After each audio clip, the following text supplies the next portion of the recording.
Draymond, how much disappointment is there in that locker room or in your mind that not being able to take care of this at home?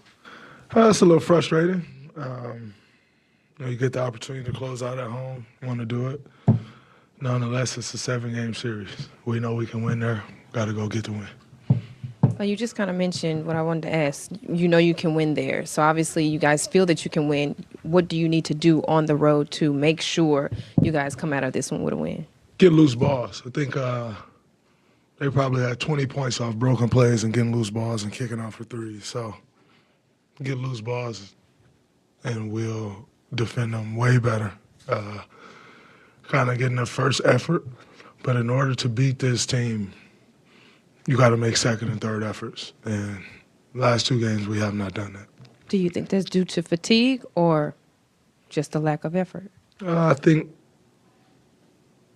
it can be due to whatever. The reality is the person who wants the ball more will get it. And right now, it seems as if they want it more. I mean, there were times in this game you could see you guys looked like you were frustrated with the way things were going. How much of the frustration was based on what you guys were not doing, and how much was it with what they were doing? It's all with what we're not doing, which is fighting to come up with the loose balls when they're out there. It's all what we're not doing. Is that a very correctable thing, you think? Absolutely.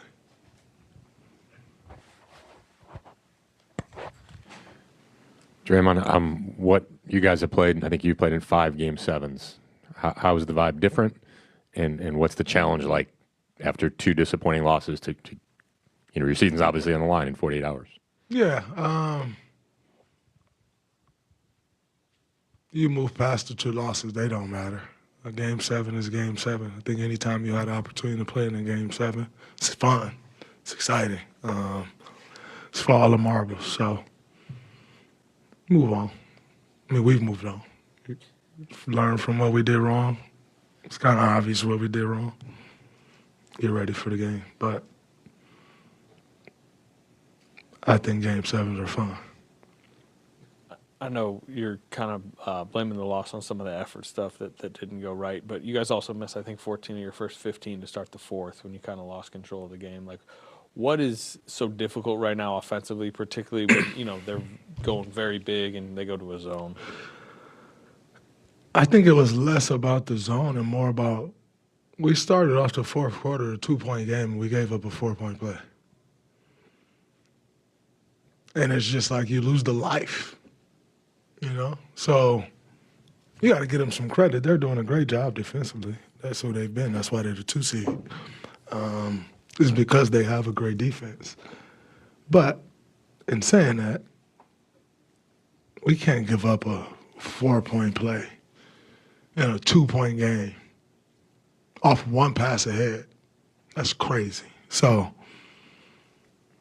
yeah, they're doing a great job defensively, but I thought it was also caused by, kind of just losing the life after that. What, in your, view, what happened on that play? I don't know. I haven't seen a replay of it. I'm not sure. I mean, obviously we didn't get matched up. Fred VanVleet's got 17 threes in 3 games. And he's wide open coming out of a timeout. That's crazy. I guess to follow on that, just what are you noticing with the way you guys are defending him, or what problems are emerging when he has the ball?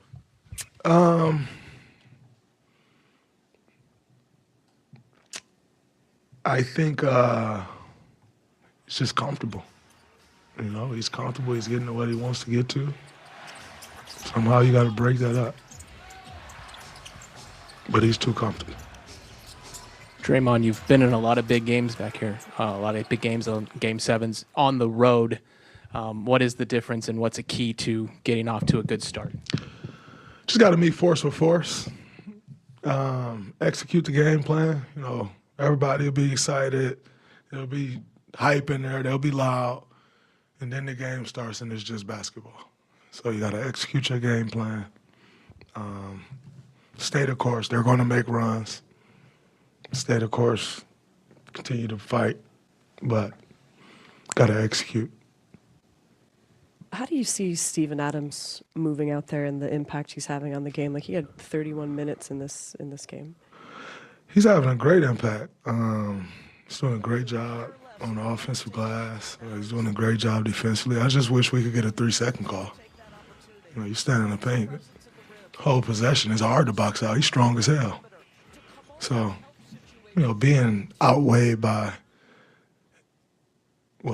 40, 50 pounds, 6 inches, you can just stand in the paint. It's tough to box him out. So hopefully we'll get a 3-second call next game. But he's doing incredible. Draymond, obviously, everything has to be on the table for Game 7, and Kerr said that there's a 100% chance he's going to consider playing Jonathan in Game 7.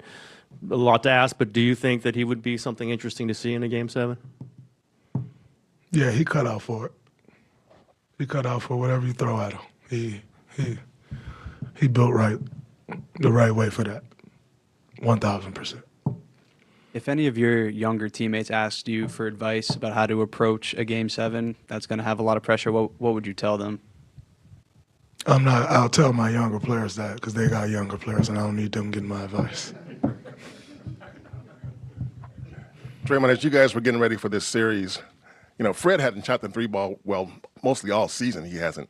Are you surprised at all by how well he shot these last few games? Shooting at all? I mean, we couldn't get balls to drop. No, I'm not surprised one bit. Fred VanVleet is the reason we lost to Toronto in the finals. So we know what he's capable of. I'm not surprised at all.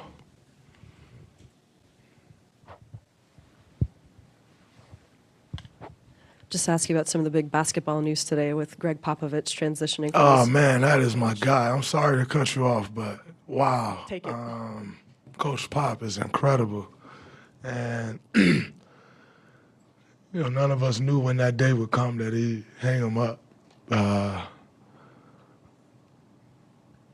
But it sucks to see him go. You love running down the court, seeing him on the sideline. I had the ultimate honor of playing for him and winning a gold medal. And it meant so much to him. He has a military background, obviously, and it just meant so much.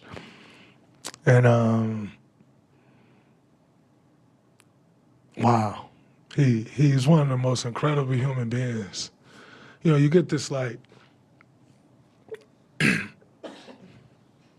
this wall that everyone sees. You know how everybody say everyone says Steven Adams is a gentle giant. That's Pop. You got this wall that's you ask a dumb question, he's gonna crush you, right? And it just appears as if he's this mean old man. And he is the complete opposite. Complete opposite. The nicest person you ever want to be around. He cares about people so much. And I was lucky enough and honored to have the opportunity to spend a summer with him and play for him. I gave him my shoes from the gold medal game. He wore them to the first game we played them. And every hug since then has meant so much to me, just to go over to the sideline and hug him.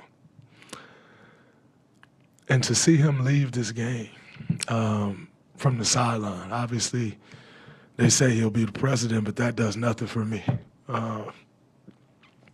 But to not, it sucked playing against the Spurs this year and look over and not see him there. And to know that I'll never get that opportunity again, I just wish I had one last time to go hug him on the sideline before a game. I know I sound like he's dead, he's not, but he's meant so much to this league, and he means so much to me. His job well done, well-deserved retirement. I hope he enjoys the hell out of it. Clearly, he's not going far because he's going to stay working in basketball. But, man, just everything he's meant to this game. And I'm incredibly grateful that I had the opportunity to play for him. Draymond, the last Game 7 you had, Steph scored 50 points. And I'm just wondering how you see him respond to that kind of pressure when probably everyone is looking to him to do something special. We look to him to do something special every night for the last 13 years I've been here. I don't think it's any different.